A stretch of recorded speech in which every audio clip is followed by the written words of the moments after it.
Welcome back to FM Story. Our form in Season 4 has been a bit patchy so far.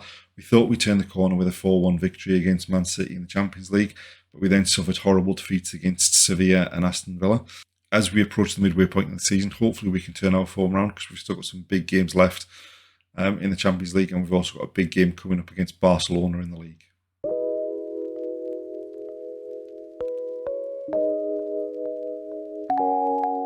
Before we get started, if you do enjoy the video, please like, comment, subscribe. And without further ado, let's get going.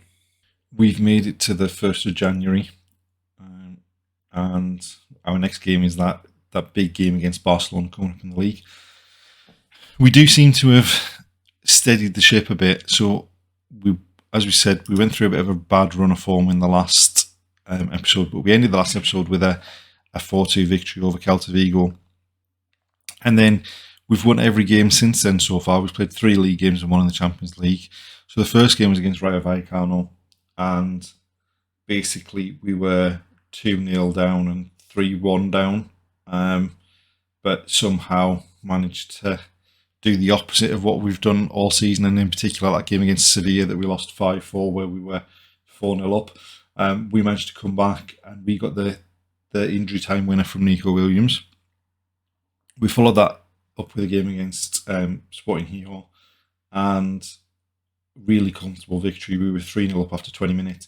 It was made slightly less comfortable just with Zubimendi getting sent off after 35 minutes, but they didn't really create any decent chances after that, and we were under no pressure.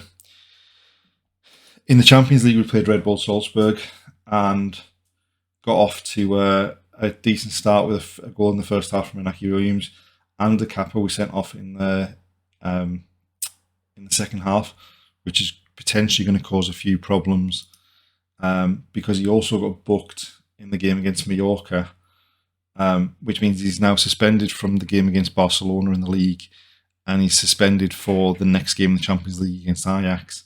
And given that Odriozola's not going to be back, it's going to cause a bit of a problem. But it was another comfortable win over Mallorca. Valabra had come back into the side. He'd been struggling for form, but he managed to pick up 2 in 2 minutes. And then Nico Williams secured the win in the second half. So as far as the league's concerned, we're sat in 4th place, level on points with Sevilla. They're ahead of us because of that victory, that 5-4, where they came back from 4-0 down. So we're 7 points behind Barcelona. So a win against Barcelona would put us in a good position with them, close that gap a bit, and we're 10 points behind Real Madrid. And then, as far as the Champions League is concerned, we're currently sat in 12th position with 10 points from 6 games. So, obviously, the top 24 qualify for the next round. So, like Salzburg in 25th, they've got 6 points. I mean, there's still a possibility of teams down to Bayer Leverkusen catching up with us in terms of the games that they've got left, because they could get up to 10 points. We do play Ajax and Porto, who are around where we are in the table, in our last 2 games. So hopefully we can get a result against one or both of those, and maybe even push for that top 8 position. Going into this game against Barcelona, we've got even more problems at right back than we thought. So Odriozola's still going to be out for at least another month, and the Kappa suspended for this game. Raul Huarte, who's the only other potential player who could play right back, picked up an injury in the last day or 2. So it means we're going to have to play Guillamon at right back with Vivian and Martinez in centre of defence. Zubimendi's completed his suspension, so he comes back into the midfield. And we're going with Inaki Williams through the middle because Valabra's form and fitness isn't great. So we're just going to have to try and keep it tight down that right hand side.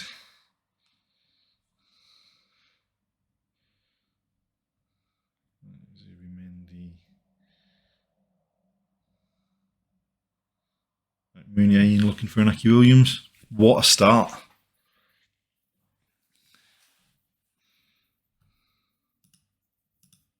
Maybe roll that back to positive as well, since we've got a centre half that can't play right back playing right back. Christensen heads it. Julian John Guerrero wins it. Muniain with the ball over the top. Lovely first touch from Inaki Williams, and he pokes it past.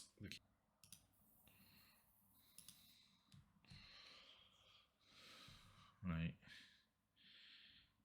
That's a nice ball. That was a good ball by Baldy.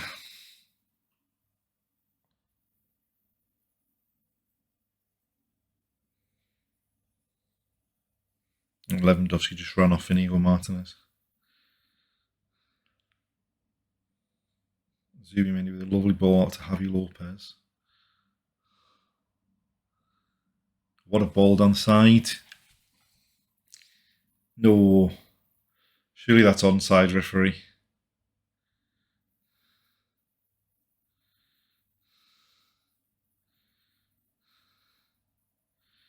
One touch, lovely ball in between the fullback and the centre half. And Julian John Guerrero fires it across the keeper.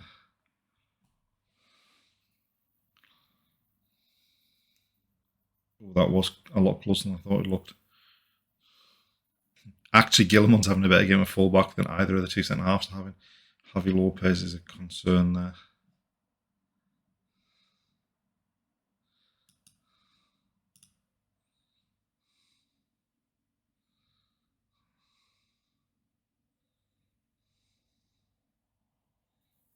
Right. I think we're going to get Javi Lopez off soon. What? Oh, just a poor touch and he overran it.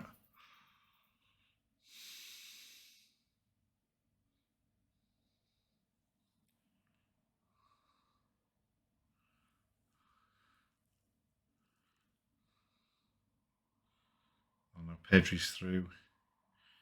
And a good save from Unai Simon.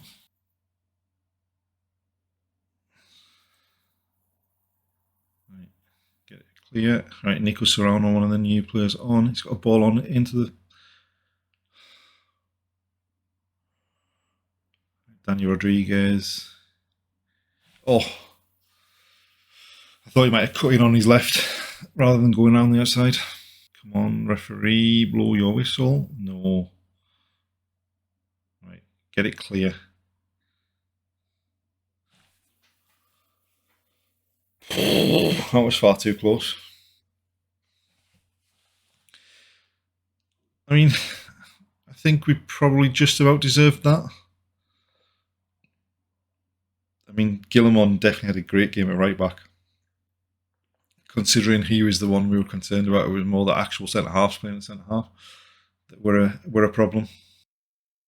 We are approaching the end of January, and we've played 6 games since the game against Barcelona, and it's fair to say it's been a bit up and down. So the first game after the game against Barcelona was the Supercopa semi-final against Villarreal, which we won 2-1. It was probably more comfortable than that looks because they got a goal late on in injury time, but they hadn't really created an awful lot of chances in the game up to that point.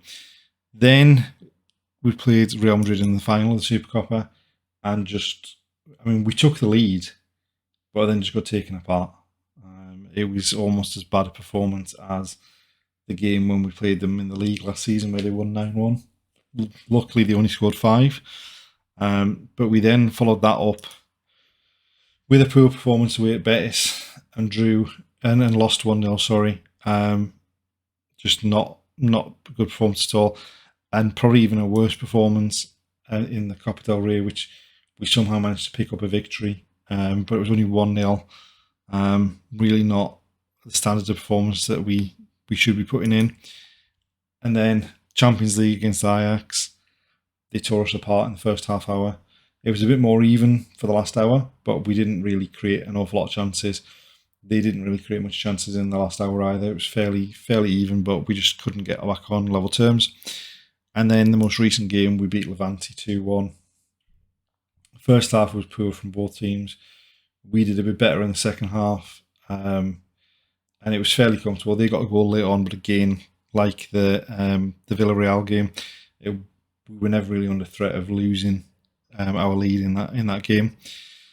So what it means is, in the league, I mean, we've played 2 games since that Barcelona game, but we're still sat in 4th, level on points with Sevilla, a couple of points ahead of Celta Vigo, and 5 points ahead of Atletico Madrid. We really do need to turn that form around. And what it means in the Champions League after that defeat to Ajax is we're currently sat in 19th place in the group, in the league phase, with 10 points. Now 24th place and 25th. So 24th down to 28th is on 7 points. So given our goal difference, if we don't get a point against Porto, or at least a point against Porto, and some of these teams win, we're going to be in big danger of dropping out with the 24 and being knocked out of the Champions League. So obviously that's the next game is against Porto. It's at home, so hopefully we can put on a decent performance and somehow kind of come away with a victory. We do have a few issues in the team in that Odriozola is still injured. Danny Vivian has picked up an injury and he's out, so we're kind of missing our best centre half as well as probably our best right back at this stage. So we're going to have to probably do a bit of mixing and matching to try and pick a team to see what we can do against Porto here. So going into the game against Porto, we had a bit of good news in that Danny Vivian passed the fitness test and is capable of playing 75 minutes, they reckon. So what we're doing is we're going with Kappa, Vivian, Inigo Martinez and Javi Lopez in the back 4. Guillemon's going to play the box-to-box role. Sanchez going to play the deep line playmaker. And we're going to have Nico Williams wide right, Inaki Williams wide left, with Muniain in behind Valabra. Most of that front 4, well, in particular, Muniain, Inaki Williams and Valabra have really had a poor month since the Barcelona game. So hopefully they can actually put in a performance here against Porto. It's going to be a pretty tough game, I think, looking at their squad and their team. But if we get a point, it should secure our place in the knockouts. But if we do get beat, then we're going to be in danger of being knocked out of the Champions League completely. I mean, it might be time that we change the formation because the 4-2-3-1, I don't know whether that's what's causing the issue. They're going with a 4-4-2. We've got plenty of pace wide with Lucas Moura and Pulisic. So we're going to have to be on our game at the back. But hopefully the home advantage can see us get a result. Kappa across to Javi Lopez. It's not good. What the hell? We gave the ball away. 2 of our players get in the way. Just cap it off, they'll score from the corner.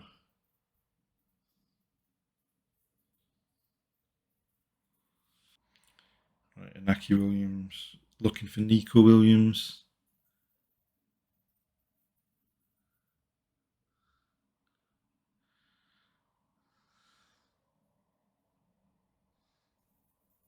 I'm assuming that's a penalty.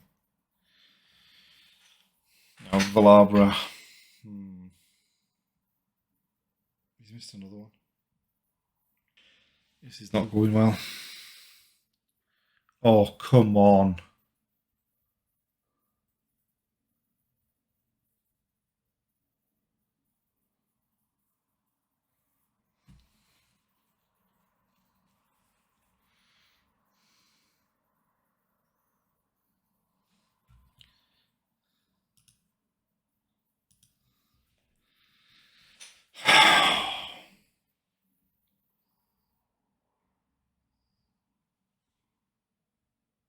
How are we behind?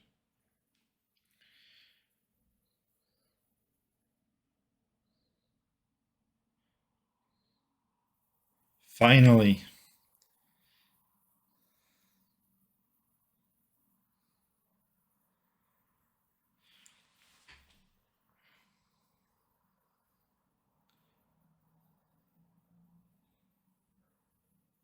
I mean, that's something that we've done so well in the past sort of 2.5, 3 seasons, but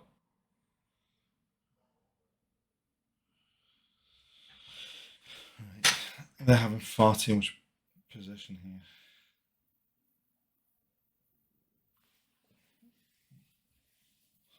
What on earth was that defending?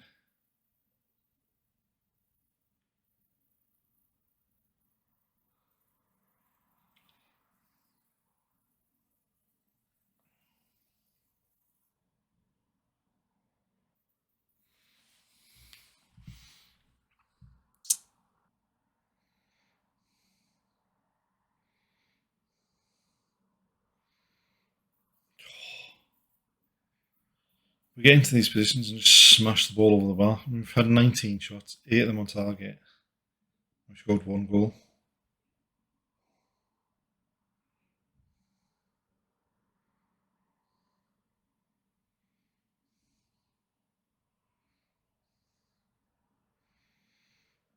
Right, Javi Lopez and Akers, can he pick someone out? Finally.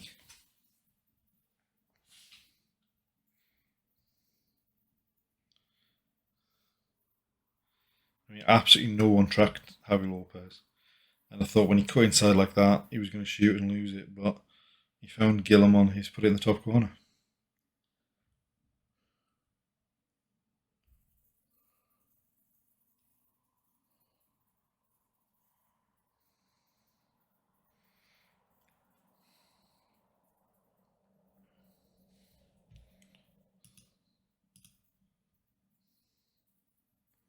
Oh, wow. And we've taken the lead somehow.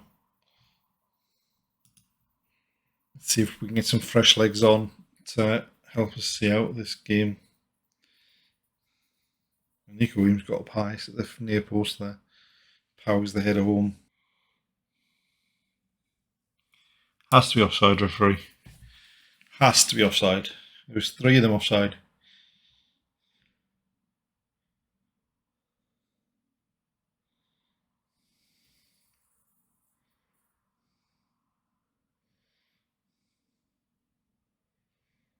That's very close for Pulisic. All in all, that wasn't too bad. It looks like we finished 14th in the league phase, but really that first half performance was atrocious. The goals we gave away. And that's it for this episode. Join us next time to see how far we can carry on going in the Champions League. We've also got the Copa del Rey 4th round coming up, so hopefully we can try and make it back to the final and try and repeat there. But more importantly, we need to really just turn this form around and pick up some results, just to secure our position in the league and also to see how far we can go in those cup competitions as well. See you next time.